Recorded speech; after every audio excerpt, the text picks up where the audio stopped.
Hey everybody, I am here live on Church Communications. I'm just waiting for some people to join me. If we haven't met before, my name is Joanna Fleur, and I do this show every Monday.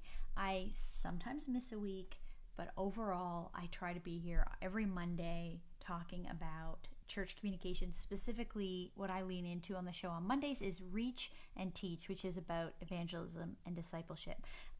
A ton of the last few weeks have been all things like COVID-19, coronavirus stuff. And obviously that's been hugely on all of our minds, hugely important to us in like mega shifts in our personal lives, our work lives. But the thing that I wanted to talk about today was just a shift away from that to maybe some larger principles of how we can lead well. And I think partly that's just because I'm getting sick of talking about COVID-19 stuff. If you want to talk about that, yes, okay, we can talk about it. Let me know where you're listening in from, where you're watching from, who are you, and I'd love to help you with anything you want to talk about today. We can talk about COVID-19 if you want and how that affects our church communications. But in the meantime, I would actually like to bring up this topic about the personal board of directors. That's the title of today's live stream. And what I mean by personal board of directors is in some ways a conversation about mentorship, but just coming at it from a different angle. And I just did a talk about this last week in a different forum setting, and it really resonated with people. And so I thought, hey, why not bring it to y'all today? If it could help you, I'm so glad for it to help you. So I'll throw up this slide to bring this into focus. What I talk about with when we talk about a personal board of directors, I'm coming at you with something that I call a mentorship compass.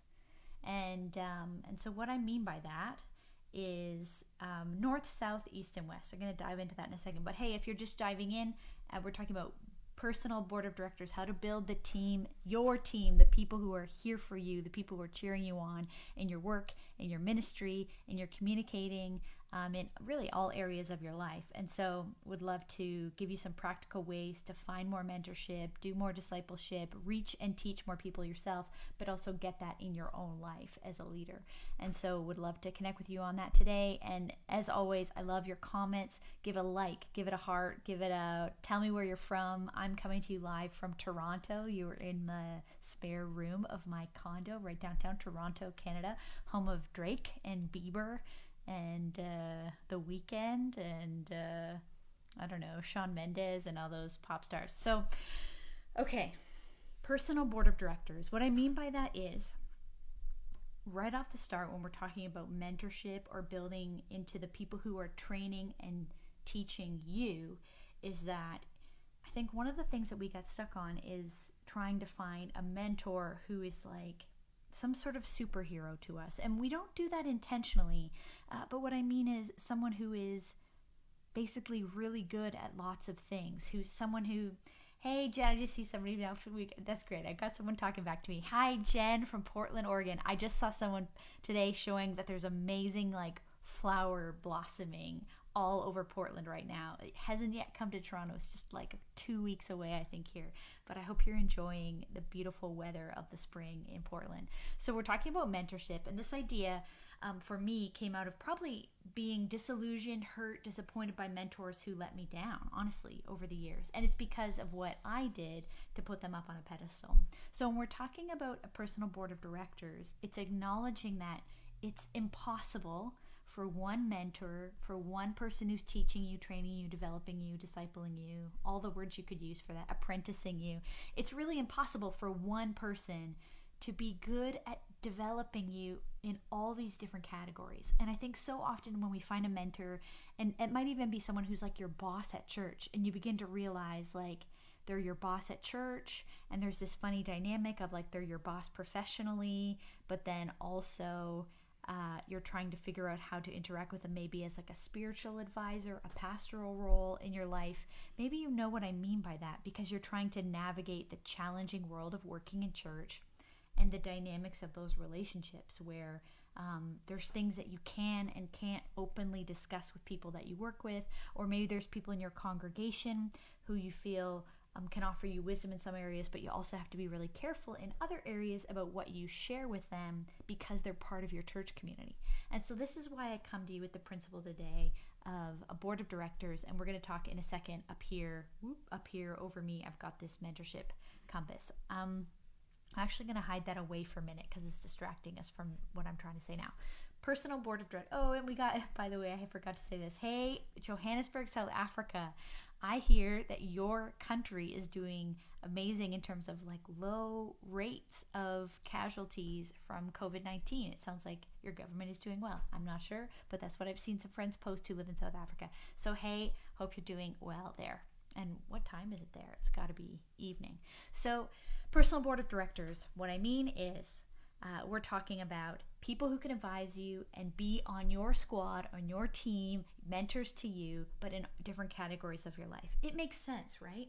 It makes sense why the person who advises us and is really good about advising us on like finances and how to buy a home or how to invest our money or how to save for retirement or I don't know, whatever how to put our kids through school, whatever our personal financial goals are, it makes sense that the person who's probably really good at advising us in that is probably not the same kind of person that we want advising us on marriage, romantic relationships, raising kids,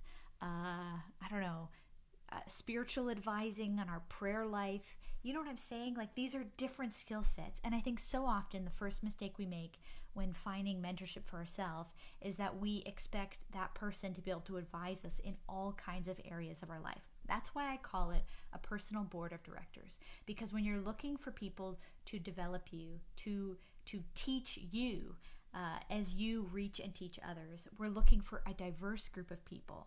And so what I want you to do really, really practically is name, oh, by the way, there's some people jumping in. Hey, we've got Susie watching. She's in Bloomington, Indiana. Hi, Susie. I don't know anything about what's going on in Indiana right now, but I hope you are doing well and your family is doing good too. Thanks for joining today as we talk about boards of directors for ourselves and mentorship. So here's what we want you to do. I want you to literally write a list of all the areas of your life that you would like mentorship in, like financial advice. I need help with financial stuff. I want like advice on like career planning. I want advice on relationships. I would like spiritual mentorship.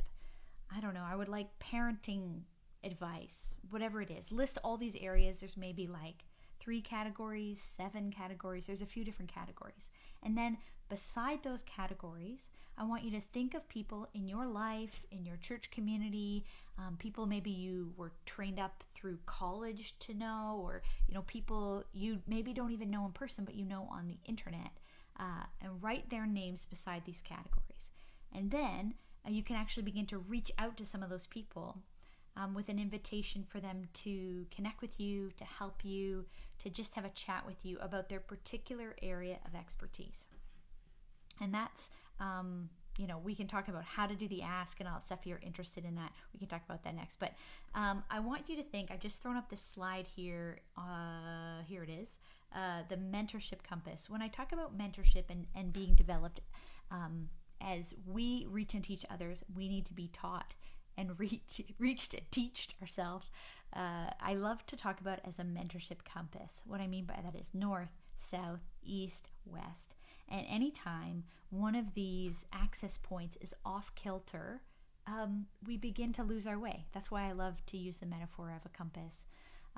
So the north people are the people who are mentoring you, the people who are developing you, your personal board of directors, the people who are a group who have multiple skills in diverse areas, who can advise you in different areas of your life as you need. South, the people that you are mentoring. And we want to make sure we're reaching, teaching, mentoring, developing, pouring into others, right? I mean, for one thing, it's just like the call of the Great Commission of the gospel of Jesus Christ is to go into the world and make disciples. so, I mean, number one, it's what Christians do. But number two, it actually is this amazing symbiotic thing where as we serve and reach and develop others, maybe you experience this. Anyone give you a shout out if this is your experience. As you develop and teach and train and develop, reach and teach others, you'll find that it actually develops you too, right? That like you're challenged. Yeah, Jen's saying amen. You're challenged by it. You're stretched by it. They're going to ask you a question that you haven't thought about in years because it's just kind of natural to you. You've been doing it for a long time and you haven't really thought about why you do it anymore. So when you do the South development, the South mentorship, who you are developing, mentoring, discipling, reaching, teaching, however you call it, you are also being grown and stretched and changed. So beyond just the mandate of Christian life is to do discipleship, the Great Commission, it's also a place where we as leaders get to grow and are challenged ourselves. And then the other two axes are East and West, and those are our peers. And again, if we don't have people who are like our friends along the way, people who are kind of in the similar spot to us. That's what I love about this Church Communications Facebook group. We can find peers here, right? We've been able to connect with 25,000 people all over the world who are doing some similar stuff to us. It's where we can find camaraderie, where we can share ideas, where we can, most importantly, I think, cheer one another on. See, if we don't have the East-West peer group of mentorship, that peer group in the board of directors, then we begin to, I think, get off kilter because we get discouraged, because we feel like we're alone. We feel lonely. We feel like there's just no one to commiserate with on some days, which is why we need the East-West. And if there's nothing South, then we can, that is the people we're developing, we become quickly self-focused. It becomes all about us. It becomes not about the future. And then about, of course, North, that people who are developing us make us better, keep us humble, keep challenging us to grow as a person, keep making us better versions of ourselves. And often the North, that North mentorship, that board of director mentality also helps us to see the future better, to know what's coming before it comes. Like Jen is just saying it's all about the balance. That's it. If any one of North, South, East, or West is missing or off kilter in our life, we begin to find that we get off balance. That's exactly what it is, like Jen. And so I want to encourage you in your life to literally write down North, South, East, and West, and list who are the people in each of those categories for you, and see where you might be a little bit off balance. And my encouragement to you with this is that as we find the places where we're able to develop other people, as they're developing us, and as we have peers for the journey along the way, it makes us like a more well-rounded person. But also that thing that happens where we get jaded by leaders. Maybe we've all had it, I think, leaders in our life who have let us down, leaders who have hurt us, or who have turned out to maybe not be who they said they were. Or they didn't practice what they preached, or whatever it is you want to call it. Leaders who've had like big moral failures, even whatever that may be. It's because we've put them in a category probably all to themselves, and maybe have relied too much just on one person or one direction of connection in our life. And so if you're just joining me, as we've said about this idea of board of directors, what we're talking about is, first of all, listing North, South, East, West, who's developing you, who are you reaching and teaching, and then who's cheering you on along the way. And this church communications group, if you don't feel like you have a lot of peers, can be a great place for you to find them, which is one of the reasons I love participating in this group. It's so encouraging to do this together, to find cheerleaders, encouragers, commiserators with us along the way. But I also want to encourage you, when we're looking for that North stuff, that no one mentor, no one person in our life can possibly carry the skill set to help us in every category. I know for myself, I'll speak of my own experience working in church ministry, that expecting the person who, their title is pastor, but they're also my boss. So the person who is assessing me on my work achievements, have I fulfilled what I said I would do for my job? They're the one who signs a check, or whatever you want to say. Asking them also to be the spiritual guide or developer in my life. Some rare cases that can be both, but I think a lot of us will find that the relationships need to be split. And that is a challenge, I think, for people who work in ministry. But it can also be a place where we get really hurt if we don't have reasonable expectations for what we're asking of other people around us. And so I encourage you to have a board of directors that's diverse, that isn't all just from one church community if possible. People who are outside of your church, you can speak and correct and challenge and encourage and be your peers into your life, and encourage you right where you are, but also give perspective into right where you are, from being outside of it. And again, why? Because also, like, the person who's really good at giving you advice on your financial future is probably not the same kind of person you want to get marriage advice from, or like you want to like sit with in prayer and silence, listening to the Lord and what he might have for, a major decision you're making. They're probably a different kind of personality, a different kind of skill set. And if we can recognize that, it means we can have diverse wisdom at the table when we are able to be leaders where we're able to make great decisions about our life. Now, about this whole mentorship compass, you're like, yeah, that's great.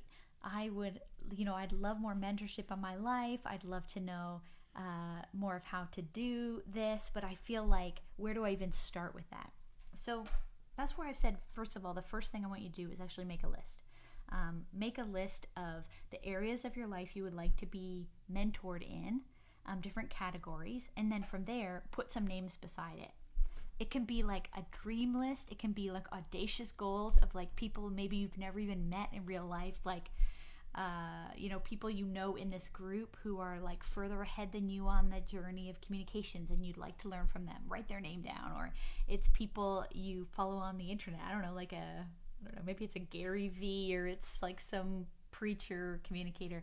The reality is, number one, we can learn from people even at a distance. So it's good to acknowledge in the list the places that you are already getting mentorship, where you're getting teaching and development from, even at a distance. Even if you don't know them personally, there's people who can help train and develop you, even if they don't have that personal connection to you. But then also, you're going to find people in your church community and outside who can develop and encourage you in different areas. And so here's what I would do, and here's what I have done when I want to ask someone for mentorship. Because most of the time, the people you want mentorship from, or if you're looking for a mentor in your life, most of the time, they aren't going to come to you. There aren't a lot of people, typically, who walk around their life saying like, I am looking to mentor someone. Look, there you are. I will invite you into my life and my home and my family. And that usually doesn't happen. Every once in a while, it does. There are people who see us and want to develop us. But for the most part, we need to be active investors in ourselves and have courage to go ask. So I would do something like this. I would find that name on the list and get a way to contact them, like an email or a direct message on Instagram, if you don't know them personally. And I would write to them and say, hey, I would love 30 minutes of your time. I see that you're really excellent at this, and this thing. I would love to learn from you about that. Could I have 30 minutes of your time at a time that works for you? Keyword, works for you. So if it's a person you can meet with in person, you want to go to their location at a time that's convenient to them. And guess what? You're buying the coffee. They're doing you a favor. They're helping you out. They don't even really know you. You're buying the coffee and driving to their neighborhood at a time that works for them. And then from there, you have the coffee, or you have the first Zoom call. Right now we're not meeting in person. So you have that first Zoom call for 30 minutes. And think of it like dating. It's super weird if you've just met somebody and you're asking them basically like to get married or to become engaged before you've even gone on a single date. You don't even know if there's a click, if there's a connection, if it's a natural fit between you. And I think that's another mistake that people make with trying to find people to teach them, develop them, and be on their board of directors, is like they ask for way too much too soon, and you'd come off as like a weird, desperate boyfriend-girlfriend scenario. It's way too much. So I want you to think of how to make a small ask on their terms in a way that's convenient to them, not to you. It's nice if it's also convenient to you, but it's convenient to them because you're asking for their time, for their expertise, right? and you're going to go and meet with them on Zoom or in a coffee shop or whatever that looks like. And then at the end, if it worked, if it felt like a natural fit, if it seemed like it was something that was positive, then like say, hey, if they don't say it, you could say it. Hey, like, this was great. I was wondering if in a few months' time, not next week, not the week after, give it some space. I was wondering if in a few months' time we could do this again. Could I buy you another coffee? If it went well, they're going to say yes. But make sure that the time you're asking for next is not like too soon after, because chances are the person who you want to mentor you, the reason you want them to mentor you is because they're awesome. And if they're awesome, it means they're probably also really busy. And so be realistic about how often they're available to meet with you, and set like some space between now and then. And then, hey, try and set up another coffee, and then go from there. And then maybe that turns into someone who is part of your ongoing board of directors. Like, this is someone you meet with once a month, or they're available on call for financial advice 3 times a year. Or, I mean, you can make it formal or informal, whatever makes sense between you and that person in that category of your life. If it's a spiritual mentor, maybe you want to see if they have time for you every 2 months or every 6 weeks or something like that. But the point is, start with a very small ask that makes it as easy as possible for them to say yes, because you're telling them the kind of thing you love about them, like the thing you've noticed in them you want to learn from, and you're going to them at a time and place that's convenient to them. And then from there, you never know what might grow. So as a really practical example in my own life, I work for a speaker and an author named Danielle Strickland. Danielle Strickland, if you don't know her, I mean, she speaks at huge events, like, you know, she'll speak at events of like 20,000 people regularly. I mean, not these days, nobody's going anywhere, but she travels the world speaking and teaching. She writes books. Her latest one's called Better Together. I think Zondervan is the publisher. I don't know. She's awesome. She's an inspiring leader. And the first time we met, I used this exact system. I asked if I could go on her terms and her time to her neighborhood to buy her coffee, and I made it really, really short. At the end of that meeting, it seemed to go well, and so she said, hey, we should do this again sometime. So I waited 2 months, because she's a busy woman. I waited 2 months and I contacted her again. And then from there, it's developed not into just a mentoring board of directors style mentorship relationship. It actually unexpectedly has turned into work for me. I now work for her 1 day a week. The relationship has grown from there, where we now, you know, I get to travel the world with her and learn from her as a speaker and communicator. That's not how it always goes. That's kind of an unusual scenario. But I'm trying to say that, like, you start small, you go on their terms, and you grow up from there. So if you've just been jumping into us now, the key to this: north, south, east, west. If we have, north is who develops us, south is who we're developing, who we're reaching and teaching, east, west is our peers, encouragers, supporters, commiserators along the way. And if we miss any of those, we start to get off kilter. We get discouraged, or we become self-focused, or we lose sight of what the future is and where we're going. And so we want to keep sure that our compass is well-rounded, that's how we stay on course. And then, of course, the last principle is just simply that no one person can possibly be expected to develop us in every area of our life. That's why I call it a board of directors, not just mentorship. Because a board of directors is a group of advisors on various areas of expertise, knowing that a person who's really great at praying with us and listening to the Lord with us is probably not the same person who's really great at giving us investment advice. It just usually doesn't come in the same package. And so that allows us to give people the freedom to be fully who they are and not expect them to be really, really great at everything. It also means that we can get mentorship and development from people who aren't people who share our faith. There's lots of wisdom in the world for certain areas of our life. Maybe it's to do with career, or it's to do with, you know, money, or to do with buying a house, or I don't know, education, certain areas of our life that we can certainly get lots of development and mentorship from people who aren't Christians necessarily. And it might be an opportunity for a bit of a mutuality in that as they develop us in this, imagine if we could also encourage them and share our faith with them.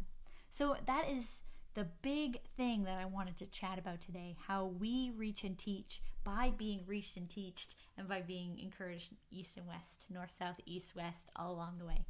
Hey, if you got any questions about this, or you got a story to share about what this looked like in your life, how this looks, I encourage you to just throw down a comment, let me know, reach out to me anytime. I'd love to say hey. There's lots of people that ask me for a half hour. So if you're one of those people, let me know. Let me know if you want a bit of time. Trying to give myself to those that I can, and would love to continue to develop people as church communications people and as disciples after Jesus. So that's all for today. Reach and Teach. My name is Joanna. You can find me on Instagram. I'd love to hear from you on comments. Send me an email.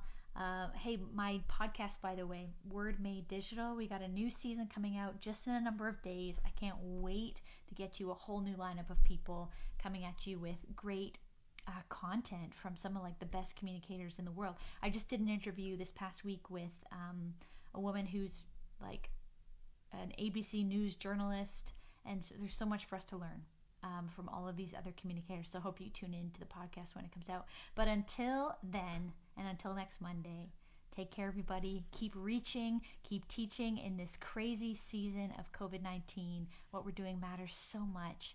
I'm cheering you on, and I love getting to know you all here in Church Communications Group. Take care. Happy Monday.